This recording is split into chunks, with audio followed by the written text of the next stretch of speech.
Welcome back, everybody. Let's talk money now. Financial advisor and TV presenter Emmanuel Asuquo is here to prove that learning about money does not have to be boring, especially as we battle through the current cost of living crisis. Now, Get Your Money Right is a book that takes complicated financial principles and breaks them down into practical, easy-to-understand concepts.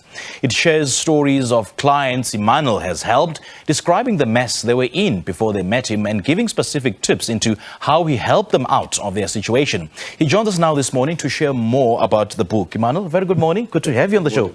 Welcome. First of all, let's start with the most common financial pitfalls that we experience on a daily basis. Yeah, I would say the biggest financial pitfall is that when I speak to clients, I tell them they don't love themselves. One of the things that we don't love ourselves. What we do is we take love from the things that we can buy. So rather than love yourself, the way capitalism, consumerism works is saying that you have to buy stuff to make yourself feel better. So you are not valuable until you drive that car. You are not valuable until you wear that item. But the biggest thing I teach my clients is that you are already valuable, you are already special. And once you understand that, you understand I don't need to spend my money on this stuff. I don't need to buy stuff. And so your mindset completely changed. Emmanuel, why do you think that we always make bad financial decisions, knowing very well that the repercussions could be dire? Classic example, December spending. I mean, we spend a whole lot of money in December, we spend our bonuses, knowing very well that January is right next door. I think there's a few reasons. We have to also think, for example, if you have a car, you go to a mechanic to fix it if you have a problem with it. If you're not feeling well, you go to a doctor. Yeah. If you have an issue with money or finance, you ask your friend who has no qualification or maybe even owes you money. That's the person you get financial advice from. So a lot of the time we don't have sources where we get our advice from. And then so because of that, we just make decisions. And also we don't understand the concept of delaying our gratification. We live in a society where everything is now. I don't want to wait for it. I don't want to save for it. I want it today. And so a lot of the time we just live in paycheck to paycheck. Yeah. And we know that July is savings month here in South Africa. And the concept of saving has been a touch and go situation with so many people unable to save, and understandably so because of the difficult times that we face. So how would you advise consumers and your clients to save, to engage in a long-term saving regime? Because they would ask you that you need to save what you have. Exactly. You can't save what you don't have. I always tell people, number one, how much does it cost to be you? A lot of the time, people don't know how much it costs to live their lifestyle. You know what your boss has for lunch. You know all the meetings that you have during the week. You know how hard you work, but you don't know how much it costs to live your lifestyle.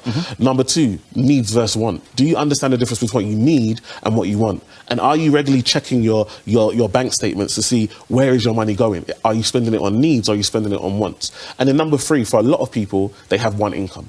And that is the struggle. When we're talking about a cost of living crisis, really it's a cost of income crisis. We don't have enough income to live our lifestyle. And the reason is because we have one job and we expect that one job to look after our whole life. And I tell people, your income from your job is just an income stream, not your only income. And when you start to think about money, money makes money. So you use the money that you've got from one income to invest in another income. And to make more money. That's how you start to build. Take us through how you lead your clients and readers of this book against making any irrational financial decisions. I think the biggest thing for me is there's a saying, if you fail to plan, you plan to fail.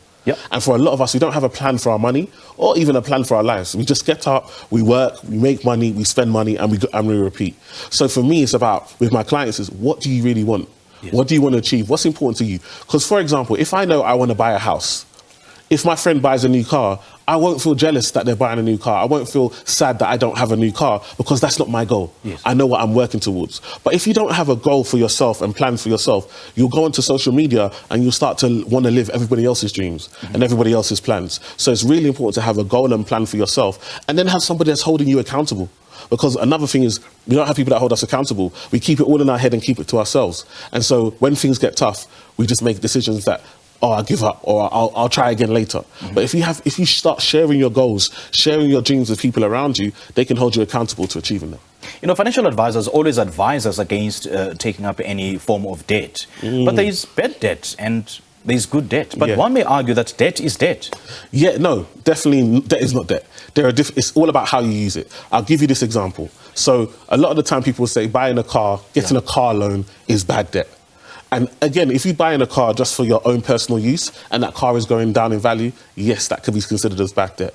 However, if I then rent out that car when I'm not using it, and that car now brings me an income that can afford the monthly payment and also start to give me an income, it's now a good debt. The same asset, but depending on how I use it is the difference between what makes it good and what makes it bad. And so what people have to understand is, Donald Trump said, my dad gave me a small loan of $1 million to get started. And today he's a billionaire. So you have to understand that it takes money to make money. Money is actually a tool to make more money, not just a tool to live and survive. I love this. I absolutely love it. So where can you get a copy of this book? So it's available in all good bookshops and also Take a Lot and Loot online as well. All right, Emmanuel, lovely chatting to you, man. Thank you. Thank you so much. Great stuff. We just spoke to financial advisor and TV presenter Emmanuel Asuquo, who is in the country to promote his new book titled Get Your Money Right. Understand your money and make it work for you.